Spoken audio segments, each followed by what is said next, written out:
Kwa hivyo ni swala muhimu katika maisha ya kibinadamu kuelewa ya kwamba Mungu hawaachi watu wake. Hata wakati ambapo mambo yamekaa kana kwamba yamefika mwisho, hata wakati ambapo mambo yamekaa kana kwamba uliachwa ulimwenguni ukiwa peke yako, hata wakati wa maombolezo, hata wakati wa machozi, wakati wa furaha, hakuna wakati Mungu atapungua kuhusu yule mtu wake anayempenda.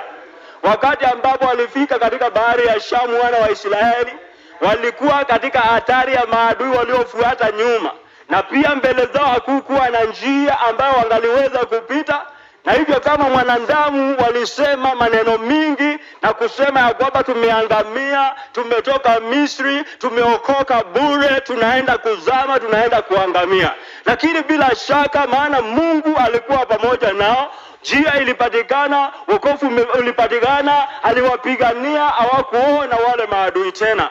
Biblia inasema wakati Yesu Kristo alisulubiwa na akafufuka, katika kitabu cha Marko 16, anasema ya kwamba sitawaacha nyinyi, bali nitakuwa pamoja nanyi, na hakuna chochote kitakachowadhuru, maana mimi nipo pamoja nanyi.